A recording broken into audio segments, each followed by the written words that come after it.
Oi pessoal, falando da Parashá, Rabbeinu Roni Hadid Carlos, estamos aqui na Parashat Bo. Bo, ele parou, né? Vem a parou, mas no meio da Parashá se levanta todo aquele ambiente, esse clima de Pesach, né? Você sente o cheiro das matzot também na Parashá. Isso lembra as nossas Agadot que esse ano vão, se Deus quiser, chegar nas pessoas. Chega, lembra? Daqui a dois meses é Pesach. Isso eu preparei de falar, não foi improvisado. É verdade, tá chegando o Pesach, tem que preparar as Agadot então. Se a gente conseguir mandar agora, chega a Bezerra Hashem, Mateu. Chega ainda. Chega. Depende do correio aqui, vamos ver como tá com o problema. Não, tem o Shana Meubere, tem um mês a mais esse ano. Tem a Dar Aleph, a gente tem 3 meses para mandar, se Deus quiser. Daqui a 2 meses e meio, se Deus quiser, vai ser Pesach, mas aqui na Parashá já tem um pouco de cheiro de Pesach. Sim. E uma das coisas que mais se percebe em Pesach, obviamente, em termos de originalidade, né, do povo judeu, é que se come matzot. Matzot é o famoso pão não fermentado, né? Tem que ser um pão que não fermentou. A gente trata de maneira técnica, de maneira muito rígida para o pão não fermentar. Só para o pessoal entender, quem quiser, né? No momento que a água tocou na farinha para começar a preparar a matzá, não podem passar mais que 18 minutos até que a matzá, que na verdade não um pão, né? Mais um biscoito assim comprido, assim, até que ela entre no forno, tem que passar menos do que 18 minutos para não dar tempo daquela massa fermentar. Fermento nem se fala em colocar, obviamente, na massa. Estamos falando que ela pode fermentar de maneira natural também. Então, vai direto para o forno, tem que chegar no forno antes de 18 minutos. E os psukim aqui falam, né, que essa mitzvah foi dada para o povo de Israel. Dá um motivo também, né? Por que foi? Onde está aqui? Yud Bet? Yutet Vav. Shivat Yamim. Não, desculpa, onde antes? Verhaya Yom Hazeh. Shivat Yamim. Mas tem um lugar aqui que Bechipazon Yatzatem Eretz Mitzrayim, né? Porque você vai comer as matzot? Porque vocês saíram com pressa do Egito e não teve tempo para fermentar as matzot. Então, será que...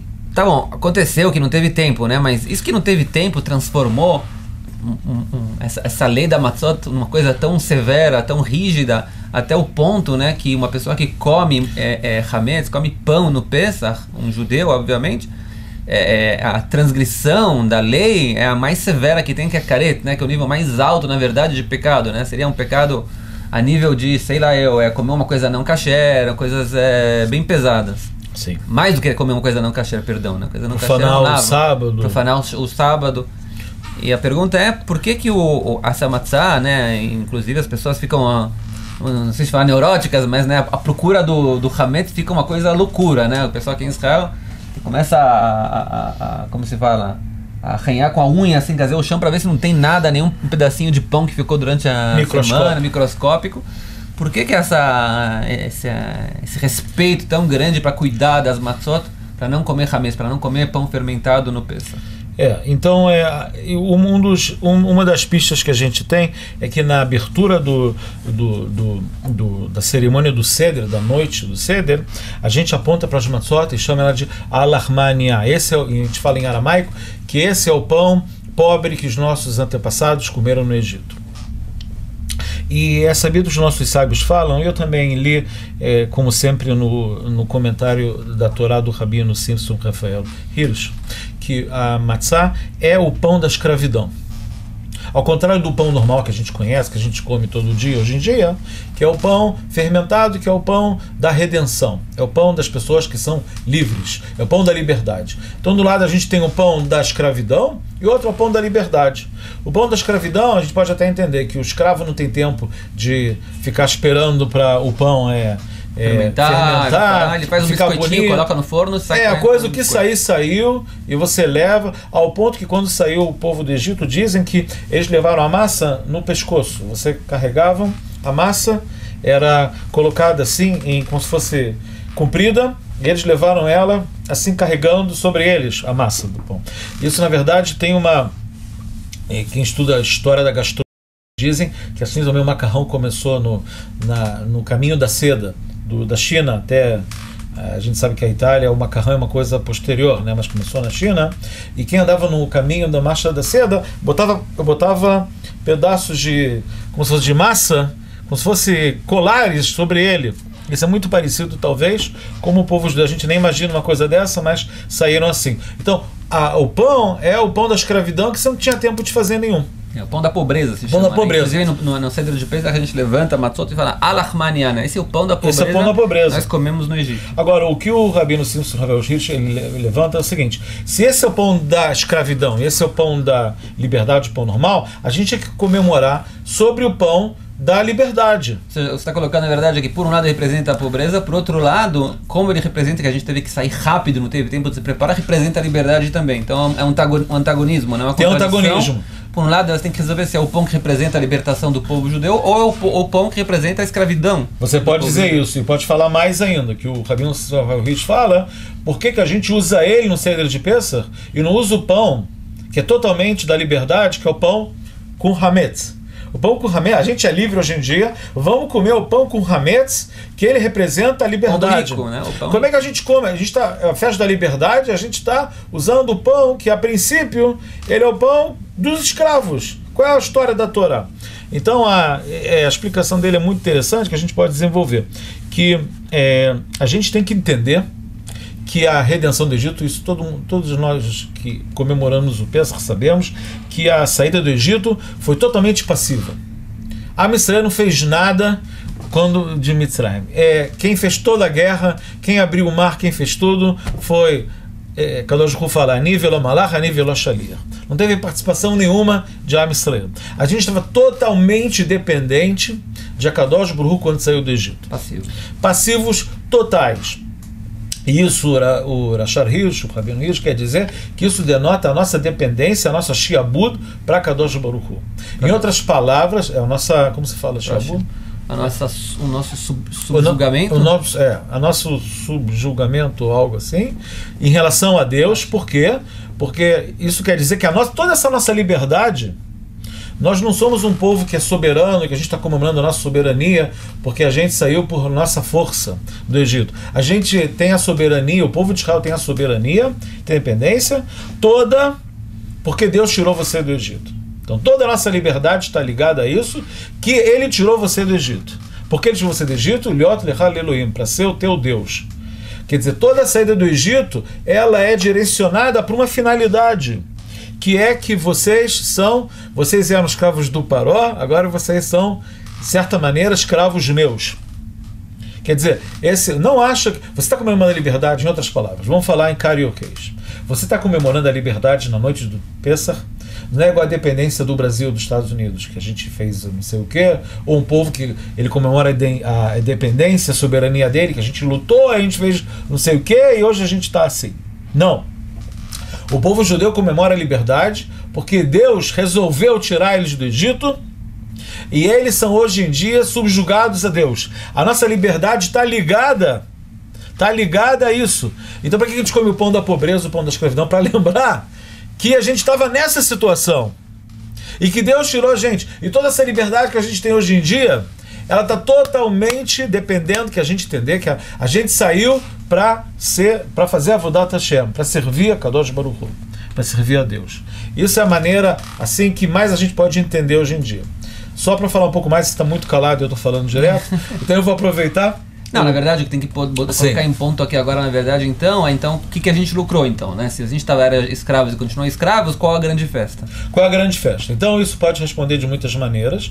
Isso é um tema que a gente já abordou aqui sobre escravidão e liberdade, Herut, a gente já falou aqui bastante, que a liberdade que a gente fala não é a liberdade de fazer o que você quer, é a liberdade de fazer, você ser livre, fazer o que você acha certo fazer. A gente já falou, abordou isso várias vezes aqui. Agora, uma das coisas que a gente pode falar por exemplo, entender o nosso tipo de relacionamento com Deus. Qual é esse relacionamento que a gente é como se fosse subjugado a Deus? Por exemplo, a palavra em hebraico para Senhor é Adon, Adonut. E quando a gente fala Senhor, a gente acha que é alguém que está por cima e a gente está por baixo. Né? Ele está por cima e a gente está por baixo. Agora, a palavra Adon, Éden em hebraico, é a base da janela. Adnot, ou no Beit HaMikdash, ou no Mishkan. Adanim eram as bases, os alicerces do tabernáculo. Os alicerces. Adon é o alicerce. O que quer dizer o alicerce? Adon é alguém que o mundo está baseado nele. Ele segura o mundo, ele sustenta o mundo. Ele sustenta o mundo. Então, alguém que sustenta o mundo, ele não está... É uma pirâmide invertida. Quer dizer, ele não está no topo da pirâmide, uma pirâmide invertida, ele está embaixo segurando todo mundo. E isso está ligado com o que a gente falou aqui. Quando Deus tirou a gente do Egito, ele criou essa liberdade, quer dizer, tudo que tem no mundo para a gente é porque Deus dá pra gente a força, ele dá pra gente a vida, ele deu pra gente a liberdade, ele deu pra gente tudo. Então esse é o nosso relacionamento com ele. Sem ele a gente não vai fazer nada. É uma dependência nesse ponto completa que a gente tem em relação a Deus. E isso aparece em muitas coisas dentro da cultura judaica. É claro que em mitzvot a gente também já falou aqui, o Shabat, que no 7º dia a gente entende que a gente não domina o mundo, não cria nada no mundo, porque a gente tem que lembrar que esse mundo não é nosso, não pertence a gente. A gente tem, nos 6 dias, acesso de fazer coisas, mas o mundo não é nosso. E o Shabat lembra disso. No judaísmo, isso está tão enraizado que mesmo na língua hebraica isso aparece. Na língua hebraica, a gente, quando fala que uma coisa pertence a mim, eu não falo que isso pertence a mim, eu falo que Sheli, o Sefer Sheli. O que quer dizer Sheli? A tradução literal de Sheli é dizer, ele está para mim. Eu tenho uma filha que quando ela era pequena, ela gostava de falar Sheli, Zerak Sheli. Esse brinquedo é meu, só meu. Porque ela tinha que falar Sheli, Rak Sheli. De maneira natural, você tem que enfatizar que é teu. Porque o Sheli em hebraico, isso que é teu, é muito fraco. Não é igual pertence. Não é igual proprietário em português ou em latim. Proprietário é próprio. Isso aqui é meu mesmo. Isso é meu, eu faço com isso o que eu quiser. Agora em hebraico é mais brando, é mais ameno. Sheli. Isso está para mim agora. Pode ser que no futuro não vai estar para mim. Eu tenho o direito de uso da coisa. No mundo a gente tem direito de uso, porque tudo na verdade pertence a Deus. Isso tem muitas consequências a nível da lei judaica. Alguém não pode fazer uma tatuagem de acordo com o judaísmo, ou achar que ele pode fazer várias coisas. De Deus. Sim, porque o corpo pertence. A gente até fala em Israel que o soldado, né, que não bebe água, eu não sei se é verdade ou é só uma lenda no exército em Israel, que se um soldado não bebe água, ele se desidrata intencionalmente, ele é julgado porque ele fez como se fala isso, um dano a uma propriedade do exército. Tipo, ele é uma propriedade do exército naquele momento, e que se ele não bebe água, ele se autodesidratou, ele vai a julgamento. Eu acho que sim, tem julgamentos disso, mas de qualquer maneira esse é o significado que alguém deu para a história. Mas de modo geral é uma ideia interessante, que a gente recebeu o equipamento, e isso mostra muita coisa. Eu só quero acabar com uma coisa. Você está muito calado, está escutando? Eu estou aproveitando. Não, está interessante.